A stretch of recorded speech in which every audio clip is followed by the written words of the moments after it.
আমার মা তাড়াহুড়া করে উঠছে, উঠা পুলিশের হাত জড়ো করে অনেক কান্নাকাটি করছে, যেটা মানে আমি আর সহ্য করতে পারি না। আমি পুলিশের সামনে মাথা নিচু করে আমি চলে গেছি। আমার মাকে যা ইচ্ছা তাই ব্যবহার করলো। আমার মার কান্না সেদিন আমি আর সইতে পারি না। আমার মার কান্নাগুলি আমার এখনো চোখে ভাসে। আমাদেরকে একটা ভয়ঙ্কর পরিস্থিতির মধ্যে নিয়ে আপনার সেই ওসির রুমে বেধড়ক লাঠিপিটা করলো। আপনি তো নিপীড়নের নির্যাতনের শিকার হয়েছি। দীর্ঘ 17 বছর আমরা এই ফ্যাসিস্ট এই স্বৈরাচারের বিরুদ্ধে আমরা রাজপথে ছিলাম। এই রাজপথে থাকার প্রতিশোধ হিসাবে আমাদেরকে ওনারা পুলিশ দিয়া, এলাকার আওয়ামী সন্ত্রাসী দিয়া আমাদেরকে বিভিন্নভাবে হ্যারেস করছে। বিশেষ করে আমাদেরকে যখন আমরা স্বাভাবিক কোনো জীবনধারায় ছিলাম, তখন আইসা আমাদেরকে ওই অবস্থায় পুলিশ আমাদেরকে দোকান থেকে নিয়ে গেছে।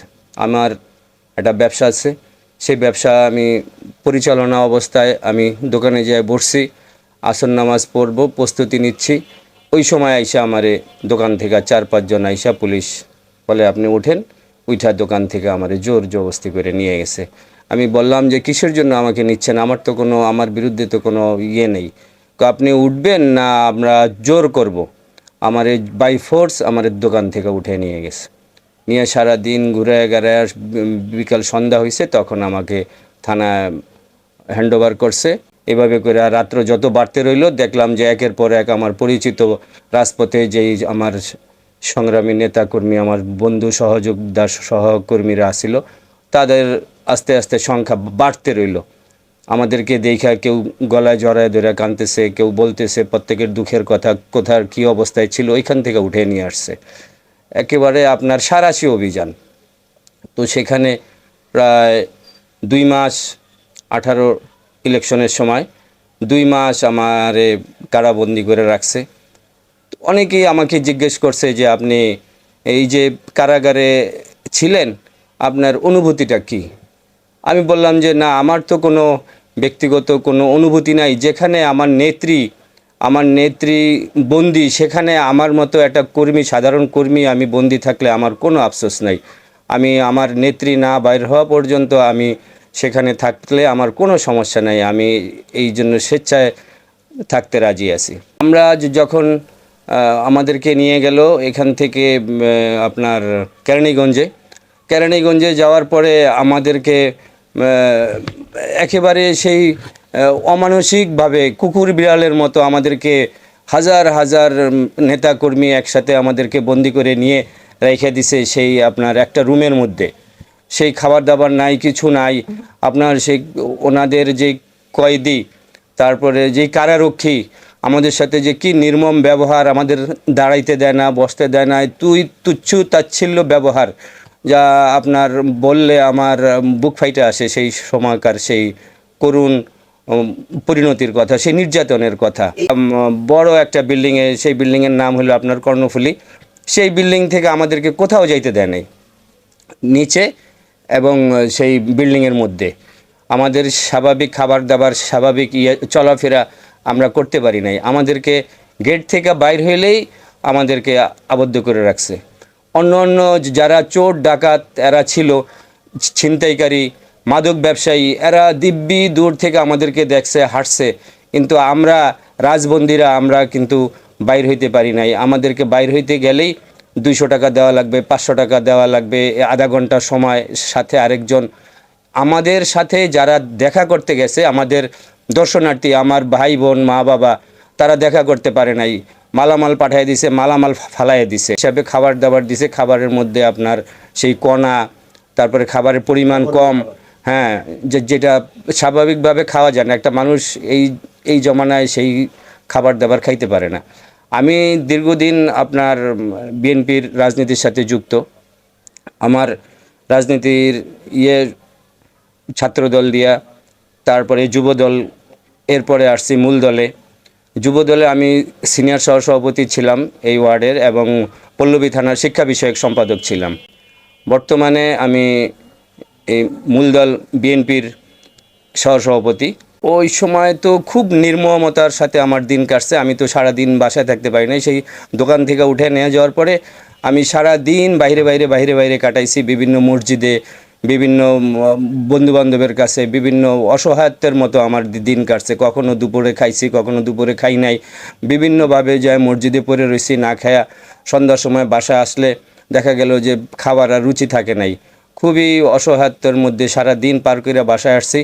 আইসা শুইছি, আপনার রাত্রে একটু গভীর হয়েছে, 2টা-3টার দিকে পুলিশ আইসা পড়ছে বাসায়। আইসা আমাকে জোর জবরদস্তি উঠায়, আমার ভাইরা, আমার ইয়েরা খুবই ইয়ে করছে, তাদেরকে বাই ফোর্স আমাদেরকে উঠায় নিবেই। আমার বোন, আমার বোন, আমার ভগ্নিপতি, তারা খুবই এই পুলিশের সাথে তর্ক বিতর্ক। পুলিশ খুবই অ্যাংরি হয়ে গেছে, বলছে যে গেট ভেঙে ফেলামো, এই করবো না করবো, গেট না খুললে। পরে আইসা আমাকে যখন নিছে, আমার মা বুড়া মানুষ, বয়স্ক মানুষ, খুব আমারে উঠায় যখন নিছে, আমার মা তাড়াহুড়া করে উঠছে, উঠা পুলিশের হাত জড়ো করে অনেক কান্নাকাটি করছে, যেটা মানে আমি আর সহ্য করতে পারি না। আমি পুলিশের সামনে মাথা নিচু করে আমি চলে গেছি। আমার মার সেই বারবার হাত ধরে অনেক কান্নাকাটি করছে যে আমার ছেলেটারে নিয়েন না, সারা দিন না খাওয়া ছিল, অসুস্থ ছিল, আমার ছেলেটারে আপনারা নিয়েন না। পুলিশ কোনো কথা শোনে নাই। বাহিরে আপনার অপেক্ষমান ছিল আরও 2 অফিসার, বিশেষ করে শুভ, তারপরে আপনার ফয়সাল। এরা জোর জবরদস্তি আইসা আমারে উঠায় নিয়ে গেল। আমার মাকে যা ইচ্ছা তাই ব্যবহার করলো। আমার মার কান্না সেদিন আমি আর সইতে পারি না। আমার মার কান্নাগুলি আমার এখনও চোখে ভাসে। আমি জেলখানায় যাই অনেক কান্নাকাটি করছি যে আমার মাকে এইভাবে আমি রাইখে আসছি। আমার মা অনেক কান্না করছিল। পুলিশের হাত ধইরা করো জোরে আমার ছেলেটারে নিয়েন না, আমার একটা মাত্র ছেলে, খুব অসহায়, খুব কষ্ট, ওর অসুস্থ, কোনো কথা ওরা শুনে নাই। এখান থেকে উঠে নেওয়ার পরে ওইখানে বসা ছিল আপনার Informa Lablu, Informa Rana, Informa Jewel. এরা আমার ফ্যামিলির সাথে বলছে যে আপনারা টাকা নিয়ে আসেন, টাকা দেন 50,000, তাইলে ওনারে ছাড়বো। বহুত কষ্ট করে, আমার কোনো ইনকাম নাই, কোনো আয় নাই, আমার মা বাবা ভাই বোন বিভিন্ন জায়গার থেকে টাকা জোগাড় করে সেই টাকা 20,000 নিয়ে গেছে, কিন্তু তারপরেও আমাকে আর ছাড়ে নাই। আমাকে মামলা দিয়ে আবার ভিতরে ঢুকিয়ে দিছে। আমি ওইখানে 3টা মাস নিদারুণ কষ্টের মধ্যে, গত বছর এই সময় আমি সেই জেলের মধ্যে বন্দি। ধৈরে ধৈরে বাসার থেকে আইসে ধরে নিয়ে যায়, তারপরে আমার জেলে ঢুকাই দিছে। একবার আমার 3 মাস করে কাটাইতে হয়েছে। দলের ডাকে 28শে অক্টোবর আমরা সমবেত হওয়ার জন্য সবাই প্রস্তুতি নিচ্ছিলাম সকাল থেকেই।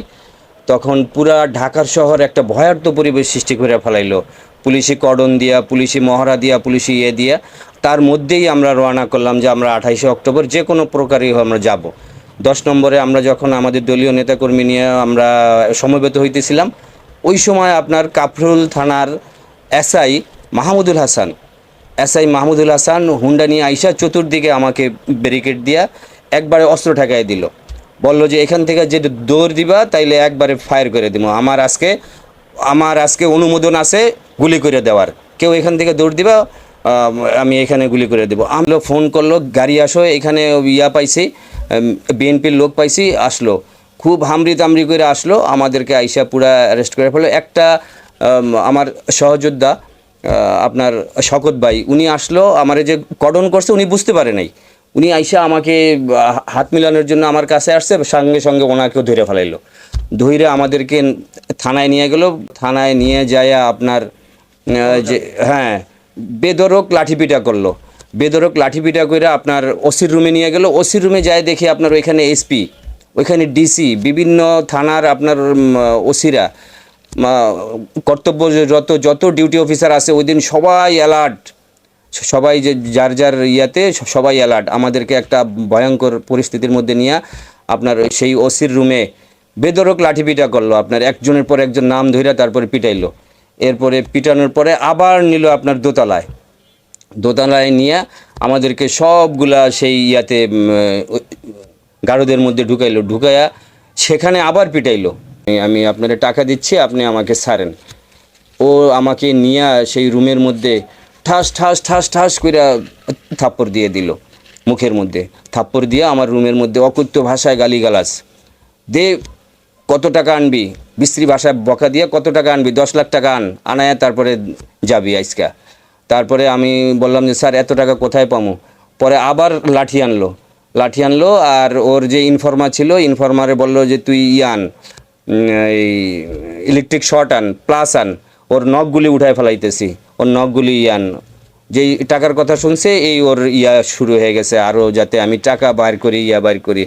ফ্যানে ঝুলা ওরে ফ্যানে ঝুলা, ও তো বড় নেতা, ওরে ফ্যানে ঝুলা।